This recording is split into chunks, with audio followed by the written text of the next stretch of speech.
جلال کی ذات یقینی طور پر ہماری شہادت سے قریب نحن اقرب الیہ من حبل الورید، لیکن وہ ذات پھر بھی چاہتی ہے کہ میرے بندے اپنی دعائیں، اپنی التجائیں، اپنی تمناؤں کے اندر میرے محبوب محمد یا ربی صلی اللہ علیہ وسلم کو وسیلہ بنائیں۔ یقینی طور پر وہ ذات سننے میں کسی کی محتاج نہیں، وہ ذات دعا قبول کرنے میں کسی کی محتاج نہیں، وہ ذات مختار کل ہے، لیکن وہ مختار ہونے کے باوجود اپنے ان محبین رشتوں کا وسیلہ پسند کرتی ہے کہ جس کا ذکر خود پیارے آقا صلی اللہ علیہ وسلم نے ارشاد بھی فرمایا۔ ہم نے پچھلے جمعے وہ حدیث مبارکہ سماعت کی، ایک نبینا صحابی آئے اور آ کے آقا علیہ السلام کی بارگاہ میں گزارش پیش کی کہ یا رسول اللہ، میری آنکھوں کی بینائی پلٹ آئے، دعا کریں۔ میرے کریم آقا علیہ السلام نے فرمایا وضو کرو، وضو کرنے کے بعد اللہ کے حضور اس انداز میں دعا کرو۔ وہ دعا کیا تھی؟ اللہم انی اسألک اتوجہ الیک بنبیک محمد النبی الرحمہ، اے پروردگار عالم، میں تیری بارگاہ کا سائل ہوں، تجھ سے سوال کرتا ہوں، لیکن اے میرے مالک، میں تیرے قرب کے لیے، تیری محبت اور تیری عطا کے لیے میں پیارے آقا محمد عربی صلی اللہ علیہ وسلم جو نبی رحمت ہیں ان کا وسیلہ پیش کرتا ہوں۔ انی توجہت بک الیہ، میری توجہ تیری طرف ہے، میری توجہات کا مرکز میرے رب تو ہے، اور میں فی حاجتی حاضی لتقضی لی، اور فی حاجتی جو میری حاجت ہے، لتقضی لی جو میری رضا ہے، جو مجھے چیز مطلوب ہے، اے میرے مالک، میری اس رضا میں، میری اس سائل پن کے اندر میں تیری بارگاہ میں گزارش کر رہا ہوں، لیکن وسیلہ کیا ہے؟ محمد نبی الرحمہ، نبی رحمت میرا وسیلہ ہے۔ اللہم فشفع فی، اے میرے مالک، حبیب مکرم صلی اللہ علیہ وسلم جو میری شفاعت تیری بارگاہ میں پیش کریں، ان کی شفاعت میرے حق میں قبول فرما دے۔ یہ دعا میرے کریم آقا علیہ السلام خود صحابی کو تلقین کر رہے ہیں کہ صحابی تم نے اپنے رب سے اس طرح دعا کرنی ہے۔ تو گویا میرے آقا ہم سب کو اور تمام امت کو صبح قیامت تک ایک سبق دے کر گئے کہ جب گناہوں کی گٹھڑی بھاری ہو جائے، جب اللہ کی حضور توبہ اور استغفار کا دل چاہے، تو مجھ محمد عربی صلی اللہ علیہ وسلم کا وسیلہ پیش کرو۔ اور ایک روایت اس طرح ہے کہ جب بندہ مومن اللہ کی حضور دعا کرتا ہے تو جب وہ دعا کے اندر مجھ محمد عربی صلی اللہ علیہ وسلم پر درود نہیں پڑھتا، جب تک اس دعا میں درود شامل نہیں ہوتا، وہ دعا زمین اور آسمان کے درمیان رکی رہتی ہے، معلق رہتی ہے۔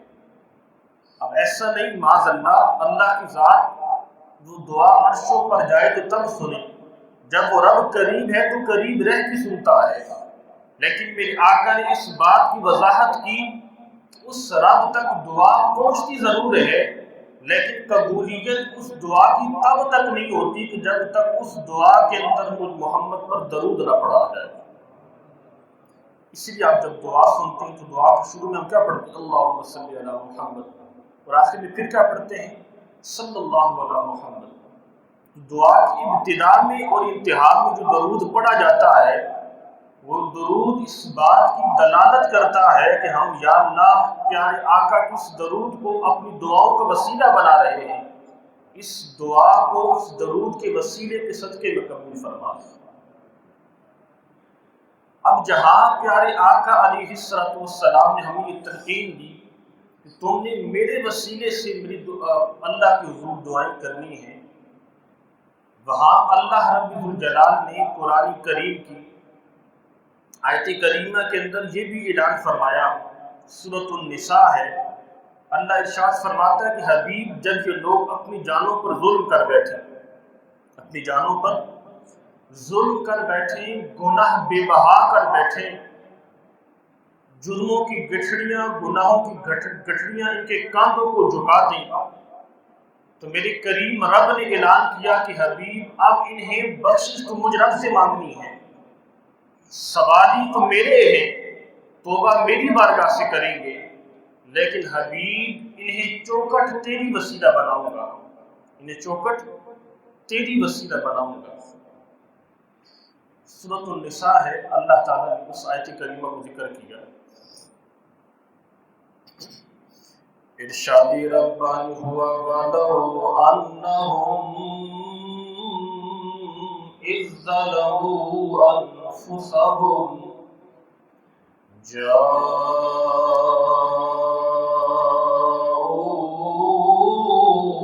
فَاسْتَغْفَرُوا اللَّهَ وَاسْتَغْفَرَ لَهُمُ الرَّسُولُ لَوَجَدُوا اللَّهَ تَوَّابًا رَحِيمًا۔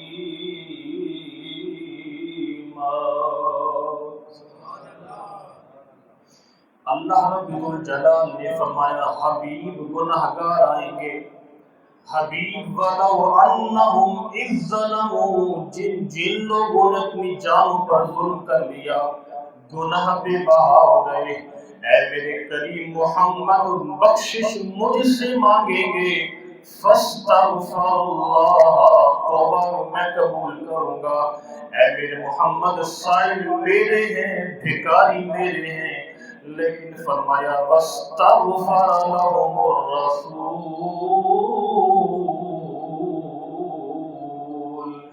لیکن فرمایا میرے حبیب سائل میرے ہیں، لیکن تیرے دروازے پر آ کر تواب الرحیم، جب میرے حضور توبہ کریں گے میں ان کے گناہوں کو معاف فرماؤں گا، اس لیے کہ میری ذات بڑی رحم کرنے والی ذات ہے۔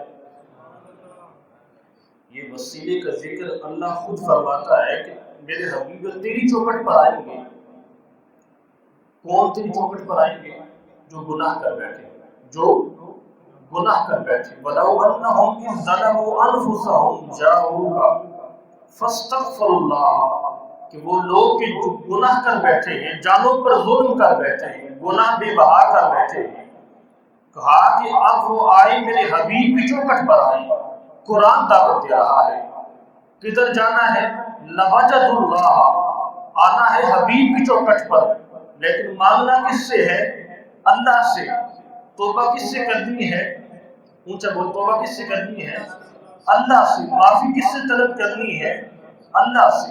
گویا اللہ نے بتایا حبیب سائل میرے ہیں، چوکھٹ تیری ہے، حبیب بخشش میری ہے اور شفا تیری ہوگی۔ تو گویا اللہ نے یہ منظر بتایا کہ حبیب لَوَجَدُ اللَّهَ تَوَّابًا رَحِيمًا، کوئی پیر بدائی کی مسجد نورانی کے اندر بیٹھے، وہ سننے والا پھر بھی ہے، استغفار وہ پھر بھی قبول کرتا ہے، بخشش کے دروازے پھر بھی کھلے ہیں، لیکن کہا کہ بخشش کا عظیم انداز یہ ہے، بخشش کی عروج پڑ یہ ہے کہ گناہگار مصطفیٰ کی چوکٹ پر حاضر ہو۔ فرمایا تواب الرحیم، جو محبوب تیری چوکٹ پر آ کر میری بارگاہ سے بخشش مانگیں گے، انہیں بخشش بھی عطا کروں گا، رحیمہ ان پر رحم بھی کروں گا۔ اب یہاں اللہ نے فرمایا کہ رحیمہ، میں توبہ اس لیے قبول کروں گا کیونکہ میری ذات رحم کرنے والی ہے۔ میری ذات کیا ہے؟ رحم کرنے والی ہے۔ رحیمہ، یہ رحیمہ رحمت سے نکلا ہے، اور جہاں اللہ کی ذات رحیم ہے وہاں اللہ نے خود فرمایا کہ وَمَا أَرْسَلْنَاكَ إِلَّا رَحْمَةً لِلْعَالَمِينَ، میرے محبوب رحمت کی چوکھٹ پر جا کر اپنے کریم رب کی بارگاہ میں استغفار کرنا، میں تمہارے گناہوں کو معاف کر دوں گا۔ تو گویا کہ قرآن حسن ظن دے رہا ہے۔ لوگوں نے ایک وہم پیدا کیا کہ نہیں، نبی مر جائیں گے، نبی کا معاذ اللہ وصال با کمال کے بعد تم وسیلہ پیش نہیں کر سکتے۔ جو ان کی اپنی ذاتی قیاسہ رائیاں ہیں، ان کی اپنی ذاتی رائے ہو سکتی ہے، لیکن الحمدللہ اہل ایمان کے اس متعلق مکمل اور کامل یقین ہے کہ وہ نبی تو زندہ تھے، اور جو نبی دنیا سے پردہ کر گئے اگرچہ وہ قبر کے اندر موجود ہیں، لیکن ان کی زندگی اور حیات بالکل ایسی ہے کہ جیسے وہ دنیا میں حیات تھے۔ ظاہر بھی ویسے نہیں، ظاہر میں وہ آ جا نہیں سکتے، ظاہر میں ان کے پاس آنے جانے کا وہ انداز نہیں، لیکن الحمدللہ اللہ کے نبی زندہ ہو جاوید ہے۔ لیکن یہاں وہم وہ پیدا کرتے ہیں کہ نہیں، نبی جا چکے ہیں، قبر میں ہیں، تو اب وسیلہ پیدا کریں گے یا وسیلہ مانگیں گے تو معاذ اللہ کی شرک کا شائبہ ہوگا۔ لیکن یاد رکھیں اللہ کے نبی جب زندہ تھے تب بھی باکمال تھے۔ میرے نبی آج قبر کے اندر ہیں، وَرَفَعْنَا لَكَ ذِكْرَكَ، میرے محبوب کی شانیں آج بھی بڑھ رہی ہیں۔ اور وَمَا أَرْسَلْنَاكَ إِلَّا رَحْمَةً لِّلْعَالَمِينَ، ہم جس کی چوکھٹ پر اور جس کے وسیلے سے مانگ رہے ہیں وہ ذات آج بھی رحمت ہے۔ وہ ذات ایسا تو نہیں کہ میرے نبی کا وصال ہوا تو رحمت ختم ہوگی، نہیں، فرمایا رحمتاً للعالمین، میرے محبوب جب تک عالمین ہے، صبح قیامت تک تیری رحمت کام آئے گی، بلکہ معاشر میں، میدان معاشر میں کسی اور کے رحمت کا سائبان ہوگا ہی نہیں۔ اس وقت صرف دو رحمتیں موجود ہوں گی، ایک رحمت مالک یوم الدین یعنی اللہ کی رحمت ہوگی، اور ایک رحمت میرے اور آپ کے مصطفیٰ کی شان فشفیہ، شفاعت کی صورت میں میرے آقا کی ذات رحمت ہوگی۔ سورہ یوسف کے اندر اللہ رب الجلال نے ارشاد فرمایا کہ جب سارے کے سارے وہ بھائی جناب یوسف کے جتنے بھائی تھے، ان سارے بھائیوں نے آ کر جب بابا جان کو بتایا کہ ابو جی ہم نے تو بڑا گناہ کر دیا، 40 سال تک یہ بات چھپائی رکھی کہ یوسف زندہ ہے، ہم نے یوسف پہ ظلم کیا، موت کی طرف ان کو لے کر گئے، لیکن خدا نے بچایا کہ ابا جان ہم سے غلطی ہوئی، ہم سے کوتاہی ہوئی۔ لیکن ہر بندہ جانتا ہے کہ کوتاہی اور غلطی کے بعد ہم نے کس کی طرف رجوع کرنا ہے؟ اونچا بولے، کس کی طرف رجوع کرنا ہے؟ اللہ۔ اور کائنات میں سب سے زیادہ قریب کون ہے؟ نحن اقرب الیہ من حبل الورید، وہ اللہ کی ذات ہے۔ اب یہ نبی کے شہزادے ہیں، نبی کے دلارے ہیں، یہ سارے کے سارے بیٹوں نے آ کر اپنے والد گرامی سے یہ کہا ابا جان ہمیں بھی خبر ہے کہ وہ رب ہم سے بڑا قریب ہے، لیکن ہم چاہتے ہیں کہ قالوا یا ابا نستغفر لنا ذنوبنا انا كنا خاطئین، اے ابا جان آپ ہمارے لیے اللہ کے حضور بخشش کا سوال کریں، ہمارے وہ گناہوں کو معاف کر دے، ہم نے بے شک خطا کی ہے، ہم نے بے شک خطا کی۔ لیکن کس کو دعا کے لیے کہا؟ اپنے والد گرامی جناب یعقوب سے کہا۔ تو گویا اللہ کے نبی کی اولاد بھی بتا رہی ہے کہ اگر گناہ کر بیٹھو تو وہ ذات، وہ رب الجلال کی ذات، میں نے بارہا ذکر کر دیا، وہ ذات محتاج نہیں کسی وسیلے کی، وہ ذات کسی وسیلے کی محتاج نہیں، وہ سننے میں کسی کے محتاج نہیں، لیکن وہ رب اس بات کو پسند کرتا ہے۔ اور میرے آقا نے بھی فرمایا کہ اللہم انی اسألک توجہ الیک، اے صحابی اپنے رب سے مانگ، لیکن مانگنا کس سے ہے؟ رب سے مانگنا ہے، لیکن فرمایا اتوجہ الیک بنبیک محمد النبی الرحمہ، مانگ ترمذی کی روایت ہے اور تمام مکاتب فکر کے ہاں یہ روایت بالکل ٹھیک ہے۔ فرماتے ہیں کہ تم نے یوں مانگنا ہے کہ یا اللہ مجھے عطا کر، لیکن نبی رحمت کے صدقے میں عطا فرما، کیونکہ سلسلہ ہی محبت ہے، وگرنہ وہ رب محتاج کسی کا نہیں، وہ رب ہرگز ایسا نہیں کہ وہ سننے میں کسی کا محتاج ہے، لیکن وہ رب پسند کرتا ہے کہ بندے مجھ سے مانگے لیکن میرے مقرب لوگوں کے وسیلے سے مانگے۔ ایک اور مقام پہ اللہ رب الجلال نے فرمایا کہ اولئک الذین یدعون یبتغون، کہ وہ لوگ جو اللہ کے علاوہ اوروں کو پکارتے ہیں، اللہ کے علاوہ اوروں کو پکارتے ہیں۔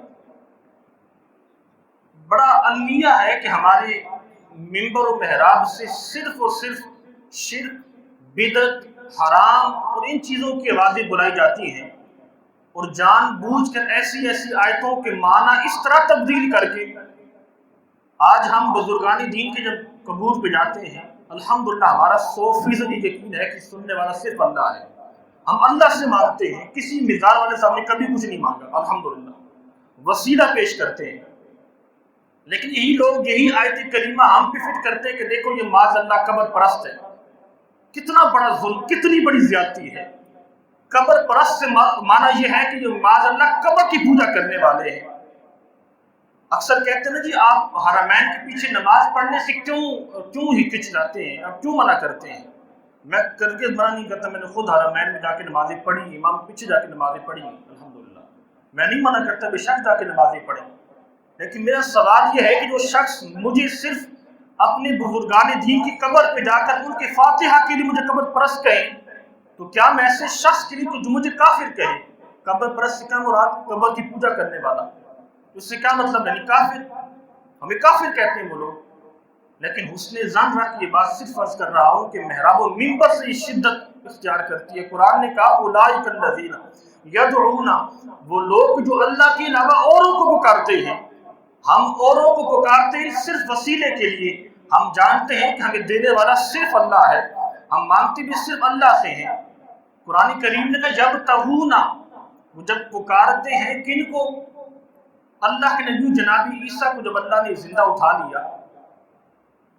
اب جانتے ہیں کہ ان کے ہاں اب بھی یہ ٹرینٹی کا ایک عقیدہ ہے کہ the Father is God, the Son is God, the Holy Ghost. یہ تین وہ عقائد پیش کرتے ہیں کہ ان کا باپ بھی معاذ اللہ، یعنی اللہ کی حقیقی ذات وہ اللہ ہے، اس کا بیٹا عیسیٰ معاذ اللہ وہ چھوٹا خدا ہے، the Holy Ghost جسے وہ کہتے ہیں وہ بھی خدا ہے معاذ اللہ.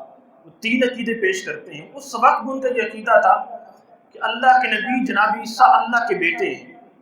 تو آپ کے زندہ اٹھا لیے جانے کے بعد ان لوگوں نے جناب عیسیٰ کا ایک پتلا بنایا، آپ کا جسم کا ایک نقشہ بنایا مٹی کا. بنانے کے بعد جناب عیسیٰ کو چھوٹا خدا کہہ کے پوجا کرتے تھے، چھوٹا خدا کہہ کے پوجتے تھے، سجدہ کرتے تھے، ان کے ہم منتیں مانگتے. جناب عزیر کی امت نے بھی ہی کیا. جناب عزیر کے انتقال کے بعد اللہ کے نبی تھے، آپ کی وصال با کمال کے بعد بھی آپ کی امت نے، آپ کے لوگوں نے ایک مٹی کا پتلا بنایا، اسے چھوٹا خدا کہہ کے پوجا شروع کر دی. لیکن الحمدللہ ہم نے کبھی بھی پیر میری شاہ رحمت کی قبر کی پوجا نہیں کی، داتا علی حجویری کی قبر کی پوجا نہیں کی. ہاں کچھ کمزوریاں ضرور ہیں، وہ کمزوریاں صرف ناسمجھ اور جو لا علم لوگ ہیں ان کے حوالے سے ہیں. لیکن اس لا علم ٹولے کی وجہ سے ایک مسئلہ کہ اہل سنت کو مشرک کہہ دینا، ایک قبر پرست کہنا بہت بڑی زیادتی ہے. اب قرآن کہتا ہے کہ اولئک الذین یدعون یبتغون، کہ یہ جو لوگ عیسیٰ کی اور جناب عزیر کی جو بت بنائے ہیں، جو سانچے بنائے ہیں، ان کی پوجا کرتے ہیں.